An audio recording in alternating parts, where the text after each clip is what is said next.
My name is Victoria Anderson. I was 32 years old the night my brother slapped me in front of 200 people and made the biggest mistake of his life.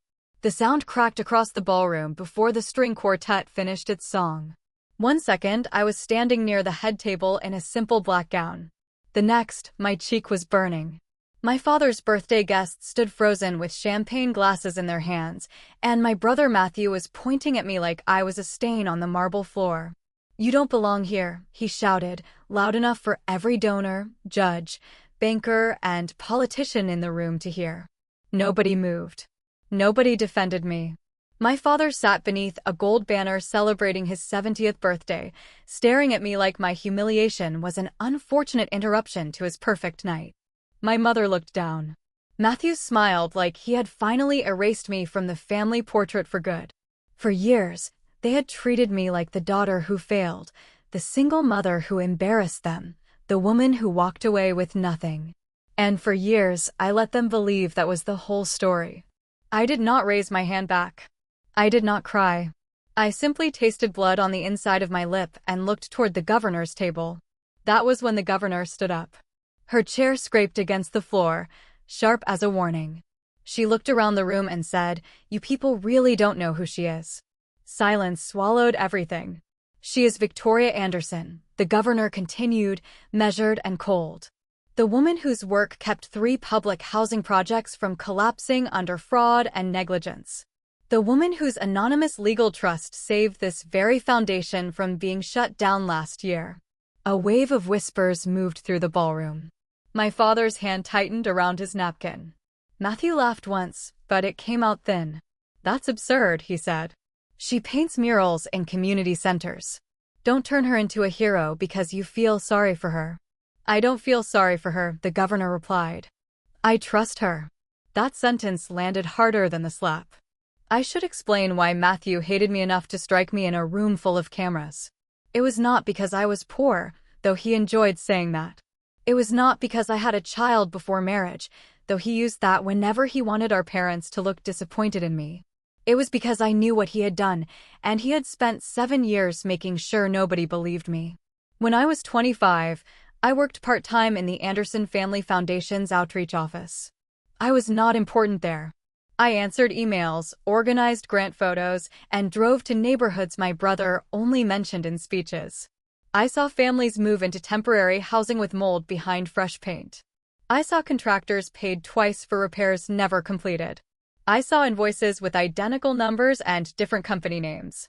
Then I found my brother's initials on approval forms attached to projects he publicly claimed to have personally rescued. I took the files to my father. He did not read past the first page. He asked me if I understood how dangerous accusations could be when made by someone emotional. Matthew arrived 10 minutes later, already prepared. He called me jealous. He said pregnancy had made me paranoid. By the end of the week, I was the unstable daughter who had tried to sabotage her brother out of bitterness.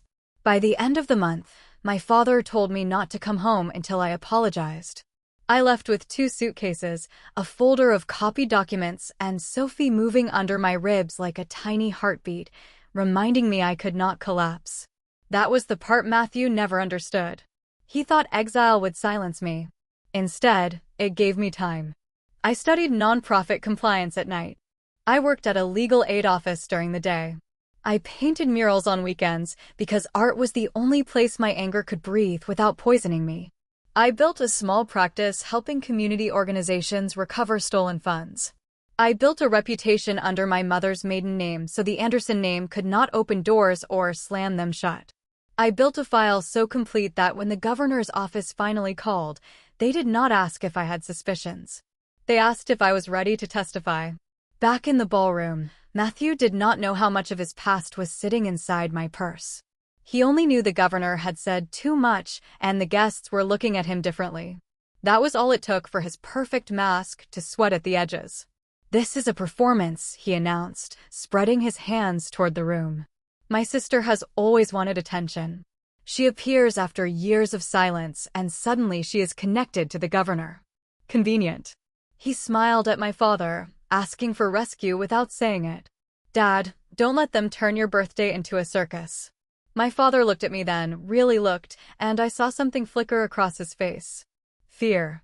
He was beginning to understand that the daughter he dismissed had returned with more than hurt feelings. Victoria, he said slowly. What is going on?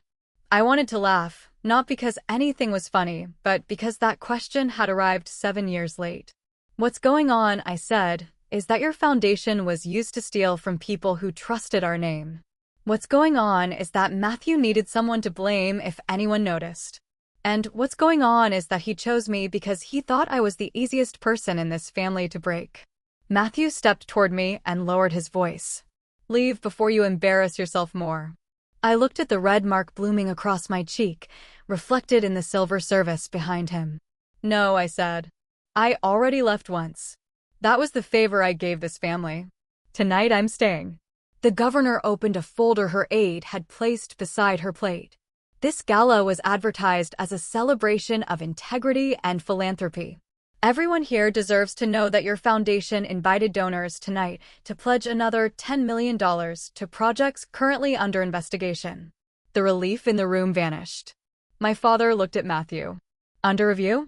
Standard procedure, Matthew said. I took one step forward. My cheek still hurt, but the sting had become something useful. It kept me present. There was nothing standard about the Rosebridge invoices, I said. Nothing standard about paying a demolition company dissolved 6 months earlier. Nothing standard about emergency repair funds transferred to a consulting firm registered to Matthew's college roommate. Nothing standard about my signature appearing on an authorization form dated 3 days after I had already been locked out of the foundation system. My father rose halfway from his chair. You forged copies, Matthew said. You were always good at making ugly things look convincing. 7 years ago, that would have worked. I would have defended myself too quickly, sounded too desperate, made the room doubt me because pain can look like guilt when powerful people stay calm. But I was not 25 anymore. I turned to the governor. She nodded. I removed a small flash drive from my clutch and placed it on the center table between the birthday cake and the crystal champagne tower. Such a small thing to carry so many buried years. Every document on that drive has already been submitted through council, I said. Tonight was supposed to be simple. The governor's office would give my father notice, freeze the new pledge campaign, and allow the board to cooperate quietly. I came because despite everything, I thought he deserved to hear it from family before he heard it from reporters. Matthew's eyes flashed. She wants revenge.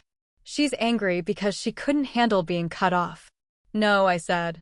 If I wanted revenge, I would have gone public years ago when Sophie and I were eating cereal for dinner in a room with no heat because every employer connected to this family had been warned not to hire me.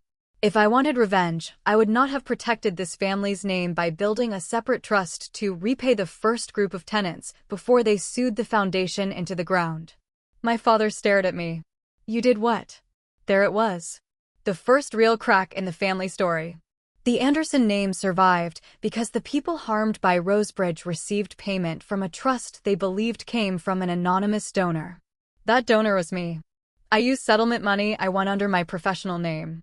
I did it because those families needed repairs more than I needed satisfaction, and because I still thought one day you might want the truth more than your pride. For once, Matthew had no answer. The governor spoke quietly. Your daughter saved your foundation from the first lawsuit. Your son allowed donors to believe he had negotiated the solution. My father turned to Matthew. Is that true? Matthew's mouth opened, then closed. That silence was enough. The governor's aide connected the flash drive to the projector at the side of the stage. A spreadsheet appeared behind the birthday cake, absurdly bright against the gold decorations. Rows of transfers, vendor names, dates, initials. Companies that sounded respectable until the ownership records unfolded beside them. One belonged to a college friend, one to a former assistant, one to a woman Matthew had introduced publicly as a policy advisor and privately paid with foundation money for an apartment downtown. A sound moved through the room, less like gossip and more like disgust. Matthew, my father said, tell me there is an explanation. Matthew's eyes darted to me. She set me up. She has always wanted my place. Your place. I said. That's what you thought this was about? I never wanted your chair at Dad's table. I wanted my name back. Then the governor clicked to the next slide. A scanned letter appeared. My letter, the one I had written 7 years earlier, begging my father to review the documents before cutting me off. Across the top was a handwritten note in Matthew's handwriting. Do not let Dad see this. She's unstable. Handle quietly. My father sank back into his chair. My mother sobbed once and covered her mouth. Matthew stared at the screen like the past had turned around and recognized him. After a long silence, my father stood slowly. The room gave him the attention it had given him all night, but now his birthday crown looked heavy. I built this family on reputation, he said, his voice cracking. I thought reputation meant control. I thought if we kept the outside polished, the inside would eventually fix itself. He looked at me. I was wrong. Those 3 words were so small compared to what I had lost. Hearing them did not heal me instantly. It did not give Sophie back the birthdays my parents missed or return the nights I cried silently in a bathroom so my daughter would not wake afraid. But it opened a door inside me that I had nailed shut for survival. Matthew stepped toward him. Dad, don't do this here. My father turned, and for once he did not look like a man being managed by his son. You don't get to choose the place anymore. The governor closed the folder. The board will receive formal notice in the morning. The pledge campaign is suspended tonight. Funds connected to the reviewed projects will remain frozen pending cooperation. Donors began whispering to their assistants. Matthew heard the money leaving before anyone moved. Are you satisfied? He shouted at me. You came here to destroy me at our father's birthday party. Congratulations, Victoria. You got your revenge. Every eye returned to me, waiting to see if I would become the villain he needed me to be. I walked to the stage, not quickly, not dramatically, just steadily. The orchestra had stopped playing. The candles on the cake burned low. I picked up the microphone from the podium where my father had been scheduled to give a speech about family values. I want to be very clear, I said. I did not come here because I wanted applause. I came because people with less money than this room were harmed, and people with more power than them hoped they would stay quiet. I came because my daughter deserves to know that silence is not the price of being loved. And I came because I spent 7 years being punished for telling the truth in the wrong family. My voice shook once at the end, but it did not break. Matthew is not being destroyed by me. He is being introduced to his own choices. No one clapped. I was grateful for that. Applause would have cheapened it. I turned to my father. You asked why I didn't come back. The answer is that every time I tried, this family asked me to make myself smaller. Tonight your son told me I didn't belong here. Maybe he was right. I don't belong in a room where love depends on usefulness. I don't belong at a table where truth is rude but cruelty is tolerated. My mother cried openly. Matthew stood alone beside the table, and for the first time in my life, nobody rushed to arrange the world around his comfort. The governor's aide handed me a small envelope. Inside were photographs. Children standing in front of repaired apartments. An elderly man holding a handwritten sign that read, "Thank you, Miss V." A mother with twin boys smiling beside a new door painted blue. I pressed my fingers over the pictures and felt the revenge story inside me change shape. This was not revenge as destruction. This was revenge as proof. Proof that I had not disappeared. Proof that kindness done in secret could outlive lies told in public. I looked at Matthew one last time. You told me I didn't belong here. You were right about one thing. I belong with the people who know what my work is worth. I walked out before the birthday cake was cut. People always ask if I stayed to watch Matthew lose everything. The answer is no. I had spent too many years measuring my pain by their reactions.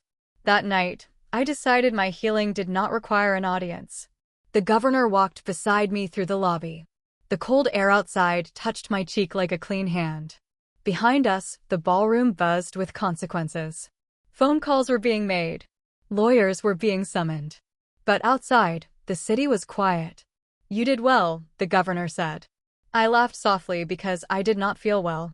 I felt emptied out, like someone had opened every locked room in my chest and left the doors swinging.